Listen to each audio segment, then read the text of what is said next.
welcome to Steve McDonald's Arts and Crafts, and today what I'm going to be doing is making a little scene, not as in, I'm on that chocolate bar, mummy, not that sort of scene, with this tray, which actually isn't designed to be used how I am going to use it, but you know me, I like to mix things up a little bit. And what I'm going to use is the inside of this tray here, rather than the actual tray mould itself. And I want to make a solid tray. I'm going to make 3 little goldfish, and also set them into this tray with some leaves and some flowers. Now I'm going to show you some different techniques throughout this. Firstly, how to set flowers so they stay right up the right way and don't move around too much. How to make some multicolored goldfish, and then how to put it all together. I'm also going to be using just 2 colors with this. I'm going to use my own homemade titanium white paste. Now if you want to know how to make that, then I've got a video on that, and I'm also going to be using yellow mica powder. The resins I'm going to be using are the Quick Cure 4-hour demold from J Diction, because that's brilliant and I want to be able to demold these goldfish as quickly as possible. And I'm also going to be using, for the actual tray itself, the J Diction 2-part resin, which is a brilliant resin because it's 3 times the UV protection, and I don't want to put too much colour into the actual outline. I'm using the board that comes with this mould, which is brilliant, to make sure that the base here is lovely and flat. And this is the 3 times UV1 protection I'm putting in here. Because I'm not pouring a deep amount to start with, it's fine to use this in this mould. So making sure that all the resin goes right to the very edges, because again, like I said, it's only a shallow, really pour, about 3 millimeters deep.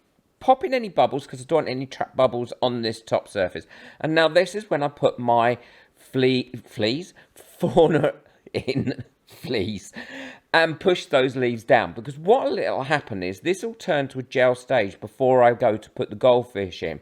And then once I pour the deeper pour of resin over the top, these leaves are going to be lovely and stuck in place, which is great. So pushing my flowers in and around where I think they're going to look the best. I do move them about a little bit and make sure that I've got not too much of a uniformed appearance, so it looks like they've moved around in the water. And these are all flowers and leaves that I've dried myself or pressed myself. I push them down to ensure that they've got a really good connection. So while that's turning into the gel stage, I'm using the 4-hour cure resin here to make these goldfish with the pipettes, and this way you can get some great patterns coming on, because these will start to blend into each other and really give you some good effects. Quick thank you to all my members whose names are coming up now. The membership has grown brilliantly. There is so much activity in the Facebook group. I love it, and help and support.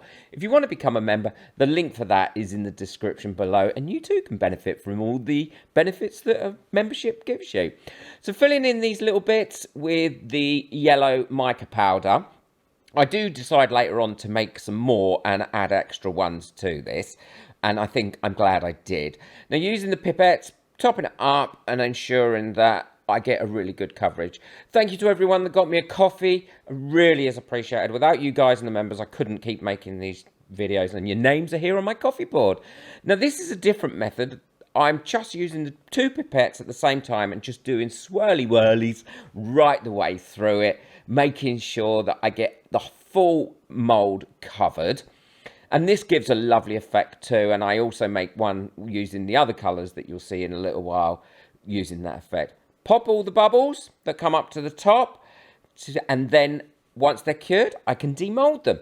So demolding them here, and you can see they have come out lovely. Now this has gone to the gel state because this isn't the Quick Cure resin I'm pushing it into. But what it'll do is it'll set these fish in there lovely, just like the leaves are all set in there and the flowers are all set in there. And this is where I kind of decide, actually 3 fish isn't enough. It needs a little bit more. I want it to be a bit more of an active pond than 3 fish. I wish I had a frog mould, because then I could have put a little frog in it. So this is where I'm making some more goldfish, but I actually decide to use a gold mica powder and my titanium white here. And then I let these really cure up and push them into the resin in exactly the same way, ready to pour the top coat. Well, all my fish are set in there nicely now. I'm happy with that. I did the extra fish and pushed them in there. That is the great thing about the quick curing resin. You can get them done really quickly. They've all got slightly different patterns, and 3 are one colour and 3 are another. I'm pleased with how that's looking at the moment. All I need to do now is pop on my top coat. And that is going to be quite a deep coat because this is quite a deep mould to fit these fish and all everything in.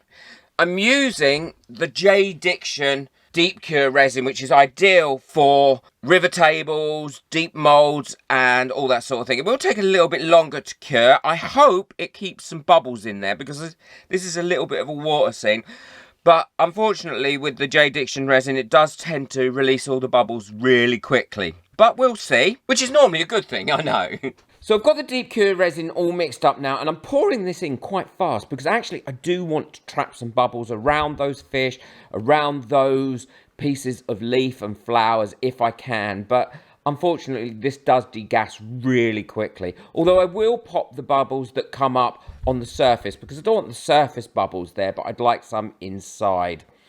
So again, making sure that I've got this fully covered. Now you want to make sure that you cover right over those top fins, the dorsal fin of the fish as well. And this mould, using it in correct way like this, does allow you to get a nice deep casting. And then what I'll do is I'll leave this somewhere warm to cure. This is finished curing now. It took about 50 hours because it was the deep casting resin by J. Diction that I used, and it should take anywhere between 48 and 72 hours. So let's just remove this from its